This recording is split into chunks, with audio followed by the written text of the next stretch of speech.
Valley Club, there's over 300 characters in Marvel Strike Force right now. Most of them are not going to be worth your time and resources, but some are going to be worth farming, throwing your resources in and taking to the moon. And those are the characters we're discussing in this video. The top 10 characters to farm right now in Marvel Strike Force. And if you're ready for that countdown, then you need to do Valley Club, find that like button, and let's go smash it. And welcome back to the ValleyFlyin channel. I am ValleyFlyin, and I hope you're having an excellent day, and I hope your 2025 is off to a great start. We're counting down the top 10 characters to farm right now in Marvel Strike Force. And if you get some value from this video, hit that like button, hit that subscribe button, and ring that notification bell for even more Marvel Strike Force content on a normal non-holiday week. At least 5 Marvel Strike Force videos on this channel. And while this list is mainly for endgame players, you should still get some value for your newer or mid-game player, as it should provide a kind of a glimpse of what is to come in the future for you. And as far as my valuation of these characters, it is determined by their game mode. And for me, Arena's always been the top game mode in Marvel Strike Force, because that is where you could get power cores, and power cores is going to help you in every single aspect of the game.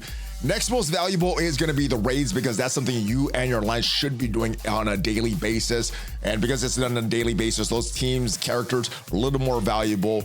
War is 3 times a week. Cosmic Crucible is 3 times a week, and it is kind of based on your enjoyment. It's kind of a wash. So if you enjoy Crucible more, then Crucible is going to be a little more valuable to you. If you enjoy War more, War will be kind of more valuable to you.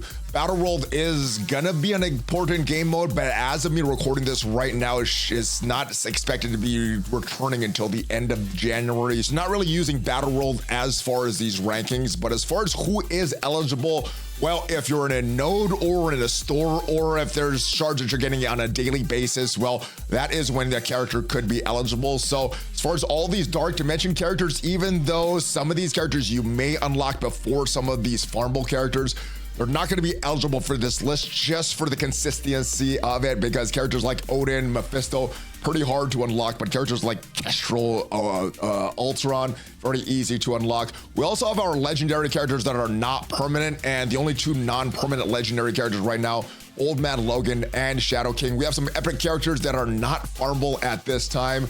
And then we have all of our characters that are not yet available. So all these characters, no matter how good they are, they're not going to be eligible for this list. And since we did this list last time, 8 new characters became farmable by the definition of this list. The first 2 were the Illuminati characters, Black Panther Shuri and Hank Pym. Black Panther Shuri is in the raid supply store right now. Hank Pym is in the Spotlight raid orb, but main place you could farm him is in the Battle World store. Unfortunately, you can still farm characters there, but no other way to get the currency until Battle World comes back. Gladiator is in the Crucible store. Gore went to the Blitz store, and unfortunately, the only way to get some shards for Thanos Endgame is also in that Battle World store. So hopefully, they either bring Battle World back sooner than what they're expecting with the end of January, or they give more currency to everybody that we could get more of these shards and some of the purple ISO 8. Also, the Orcus characters became farmable. Sentinel is in that Spotlight raid orb right now. You can get some Hank Pym shards in there as well, but guaranteed shards are for Sentinel. Omega Sentinel is in the Nexus Hard 2.9, and Nimrod is in the War store. Valley Club, let's begin this list for January of 2025. Starting at the number 10 spot with our gal, Omega Sentinel, part of the Orcus team, very valuable in the raids. You need them for the Orcus raids right now. And they're pretty good in Cosmic Crucible, pretty good in War. And while Sentinel will summon a bunch of bots, provides some protection for the team, Nimrod provides a bunch of damage to the team. I like Omega Sentinel best. You should farm all 3 of those, build up the entire Orcus team. But I think I like Omega Sentinel best. She has a very strong passive. At the end of any enemy turn, she's going to attack the most injured enemy. She also has a 30% chance to revive with 30% max health also. She has a strong ultimate, big AU attack, does a bunch of damage, also has a stun there as well. Her special is a strong heal, heals the entire team, also has ability blocks on the primary target. Now you can farm her, like I said, Nexus Hard 2.9, and 90% of users on MarvelStrikeForce.com have skirmished her attached to Omega Sentinel. All right, I'm back to the list. At the number 9 spot this month is SpiderMan Po, part of the Spider Society. Very valuable in the raids. You need the Spider Society for both the Orcus and the Spotlight raids. And while they were very strong in the meta in both Cosmic Crucible and War, I'd say at this point, Spider Society is a very good War and very good Cosmic Crucible team. And SpiderMan Po is the big damage dealer for the Spider Society. has a very strong passive, manipulates turn meter. Enemies cannot gain speed up if he has speed up on himself. So that turn meter for the enemies is effective with SpiderMan Po on the field. Like I said, he has some huge damage as well. Rebound chains on his ultimate, special, and his basic. 2 targets on his basic, 4 targets on his special, and up to 6 targets on his ultimate. Does a lot. It's a big damage dealer, and interesting enough, I'm actually seeing him paired on some hybrid teams in Cosmic Crucible this season. Taking him off of the Spider Society, and I'm seeing on teams like the Annihilators, teams with Super Skrull. Just makes it very, very hard because of all the damage that he can do. Now, if you want to farm SpiderMan Po, he is available in the Blitz store. Very easy to get some shards for SpiderMan Po. And 90% of users on MarvelStrikeForce.com have Striker attached to SpiderMan Po. Back to the list, coming at number 8 this month, moving down 6 spots from last time we did this list. Penny Parker, another member of the Spider Society.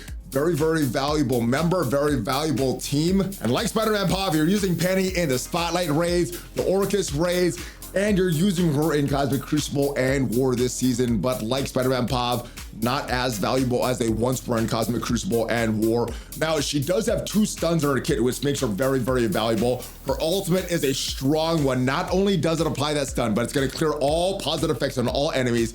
And on her team, she's gonna apply Deflect, Counter, and Death Proof, and Defense Up as well. And her passive also applies Barrier. So very, very hard to kill. Usually when I'm facing the enemy Spider Societies, she's the one that I stun first because I don't want that ultimate going off with that stun and applying all of those effects to the enemy team. Now, if you want to farm her, she's available at a Crucible supply store. It is a rotational store, so you're not always going to see her pop up there. And 93% of users on MarvelStrikeForce.com have Striker attached to Penny Parker. Back to the list, at number 7 this month is Peter B. In my opinion, the most valuable member of the Spider Society is this guy, Peter B. Not because he's holding a cup of coffee, not because Mayday is stuck to his chest. Nah, it's because he is the primary healer for the Spider Society. Super annoying when you're trying to kill him, super valuable when you're trying to keep your own team alive. He has an on-turn heal anytime one of your Spider-Verse allies is attacked. So not just Spider Society, any Spider-Verse, he's gonna heal them. His ult has a huge healing for the entire team,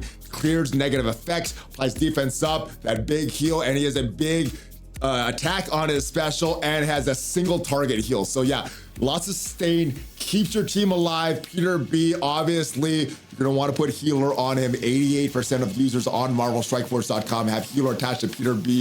And if you want to farm him, he's available in the Arena store. Coming at number 6 this month, newly on this list because he just got a rework, is Beast. Part of the Uncanny Avengers, part of the Immortal X-Men, valuable in the raids, valuable in Cosmic Crucible, probably pretty good in War as well. He's gonna be the main healer for that Uncanny Avengers raid team, and will be the primary healer for that Immortal X-Men Crucible team. Now, he has a strong passive. On turn, he's gonna apply regeneration to the most injured ally, but if that ally is an X-Men, he's gonna heal for 15% of his max health. They're very, very strong. He has a strong heal on his special, and he has lots of buffs for lots of the allies with his ultimate. Healer is the most popular class for him on MarvelStrikeForce.com. 82% of users have healer attached to Beast, and if you want to farm him, he's available on Heroes 4-6, very early node. And also newly on this list is another rework character in Storm. Very, very valuable member of the Uncanny Avengers and the Immortal X-Men. When I think about some huge damage, Storm is one of the most damaging characters now since her rework. She was a good character before her rework. You could choose between huge damage of her ultimate, or you could try to get some stuns and slows with her special. Now with the rework, you can do both. She got some updated stats, so now her ultimate hits really, really hard. You can wipe out an entire team with her ultimate, especially if a lot of charges built up for her. It's always based about building up her charges, and you could either do one or the other and not really build up the charges back in time. Now, you got both. Big, big damage, like I said, on that ultimate, wiping out entire teams, or you could get some slows and some potential stuns out there with the special. And she got a lot of assists now with her passive, so she's gonna affect the entire team. Does a lot of good stuff, and I think she will have some use outside of that Immortal X-Men and Uncanny Avengers. She's a very, very good character. If you do want to farm her, she's available on Mystic 2-3, And the most popular ISO 8 class on MarvelStrikeForce.com is Raider. And back to the list, at the number 4 spot this month is another X-Men character in Nightcrawler. Now, a Nightcrawler is on the Extreme X-Men, is still part of the raids, but the reason he's on this list is because of what happened in Cosmic Crucible. And while Nightcrawler's always been a standout member of the Extreme X-Men, this season in Cosmic Crucible, he's really standing out, standing apart from the team. Most of the rest of the Extreme X-Men still being placed on defense in Cosmic Crucible. However, Nightcrawler is the one that gets placed on some hybrid teams on offense. He's in one of those teams that takes out the Illuminati with Odin on defense, and using him a lot of hybrids with the mercs for money. But one of the reasons he's such a good character opens with a special that applies a stun, his ability to apply a stun. And if you're pairing him with a team like a mercs for money, he does give Old Man Logan turn meter, which is huge. His ultimate, also a very, very strong move. Big, huge, damaging AoE attack, piercing damage, also gonna clear positive effects off the enemies. In his passive, his speed can only be reduced by slow. So very, very strong character. If you do want to farm Nightcrawler, he is available in that crowded Cosmic Crucible store, and 91% of users on MarvelStrikeForce.com have Raider attached to Nightcrawler.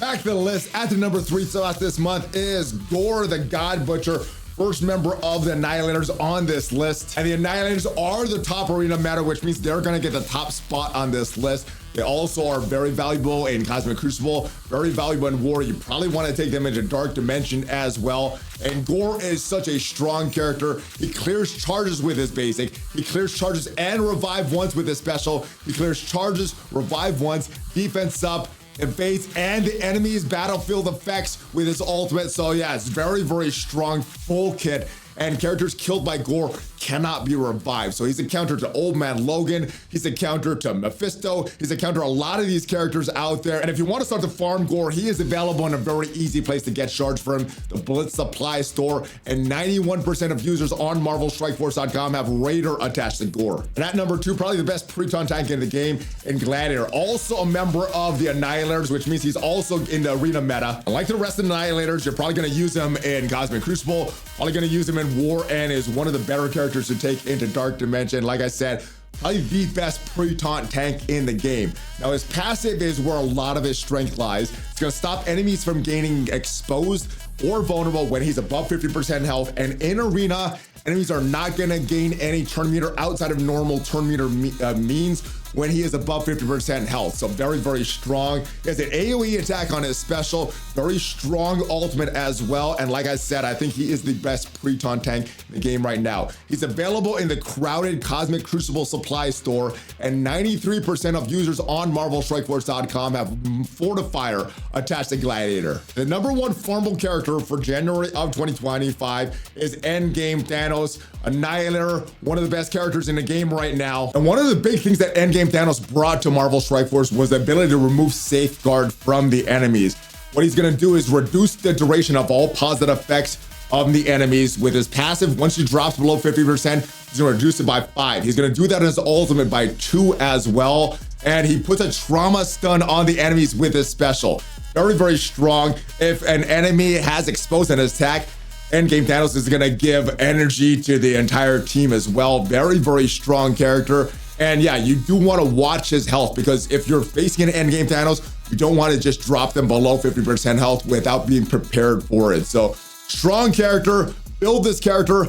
Unfortunately, he is available in the Battle World store. You can farm him there every day. Unfortunately, because Battle World is gone, no way to get some consistent currency from this. But as soon as Battle World returns, start farming Endgame Thanos, one of the best characters in the game. And 92% of users on MarvelStrikeForce.com have Striker attached to Endgame Thanos. So that is the list of the top characters to farm. I do want to have some honorable mentions though. Do want to build up your raid team. So Extreme X-Men, Owlflight, Orcus, Night Stalkers, Hive Mind, any of these characters that are available to farm, you do want to eventually build them up. Falcon is another member of the Uncanny Avengers that you want to build up, going to be a part of that raid team. He's going to be a part of the war team for the Mighty Avengers as well, paired with Hercules. Other characters that you might want to build up as well. Black Knight, very, very good character. Didn't quite make the list because he doesn't have a lot of arena value or raid value, but is value in every single other game mode. And Moondragon, Doctor Strange, part of the Astral team. They're a good team and give you a lot of value in Battle World. However, we don't know exactly when that is returning, so you can build them up for Battle World, but they do in the meantime have some plug and play value on a lot of different hybrid teams. So I do think it is worth building them up and using them on your teams. Now, if you got some value from this video, leave it a like. And if you want to see what is the best way to future-proof your roster going into 2025, check out the video up there, and I'll see you guys next time. Have a great rest of your day. Good luck farming. Hulk fist bump, ValleyFlyin out.